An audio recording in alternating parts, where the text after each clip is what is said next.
Like I said, the videos keep shutting off, so let me just keep going. So, Squanto was eager to learn to read the white man's books. Teach Squanto to make paper talk, he said to Winslow one day. So that evening, when the candles were lighted, Squanto came to Master Winslow's house for his lesson. There were no printers or first readers in Plymouth then, but Winslow took down his Bible.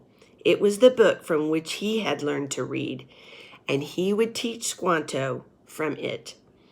Every evening, the Indian and his friend bent over the old book, spelling out its wonderful stories. One day, Squanto came in from the forest carrying a little oak branch in his hand. Pointing to its tiny leaves, he said, "See? Oak leaves big like squirrel's foot. Time to plant corn now."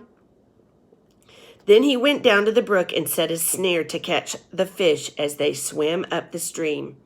The next morning, Elder Brewster met Squanto coming from the brook with a large basket full of little fish. "Why, Squanto," he said, "what are you going to do with those tiny fish?" "They are too small to eat. Indians plant corn in these fields many times," answered Squanto. "Ground hungry now, we must feed the hungry earth." So he showed the pilgrims how to put 2 little fishes into each hill of corn. They were glad to do as Squanto taught them, for they had never planted corn before. Here, take a look. It says, let me read it. "The Indians also taught the new settlers to plant beans at the base of the corn stalk. Corn and beans were mixed together in a dish called succotash. The beans helped renew the soil, and in the ground down below, they buried the 2 little fish to give the ground fertilizer, basically."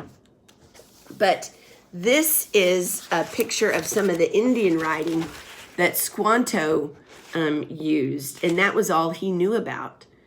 He couldn't understand our alphabet. And he had to learn the very beginning, just like you did. All right. We have a little bit more to go. I'm going to keep reading until this video runs out. Let's pray it doesn't. The next chapter is called Back to England. One day, almost before the snow had melted from the ground, Priscilla, Mary Chilton, and some of the other girls began to look for spring flowers near the edge of the forest. They brushed away the dry leaves to see if the violets or windflowers had started to grow. Sometimes they found, pushing their way up through the earth, a group of tiny rough balls which would someday unroll into a beautiful fern.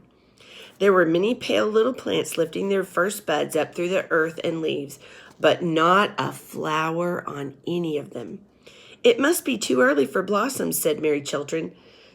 "See, there are still patches of snow in that shady hollow." "This is Mistress Brewster's birthday, and I did hope we could find a few blossoms for her," said Priscilla. "Since she cannot come to the woods, let us take some of the woods to her," said Mary, digging up a handful of earth and leaves. "Why do you take those dry leaves?" asked one of the girls. Mary lifted the old leaves of the little plant she held and showed the furry stems and buds of the hepatica. "They will open in a day or 2 if we put them in the sun, and Mistress Brewster will enjoy watching them unfold," she said. When the basket was filled with the dead-looking earthen leaves, it seemed like an odd birthday present for the dear old lady, whom the girls often lovingly called Mother. But it was not many days until dozens of little furry stems lifted their dainty purple and white blossoms above the brown leaves. As the girls came out of the forest, they looked across the water to where the Mayflower still lay in the harbor. The ship swung lightly to and fro as though glad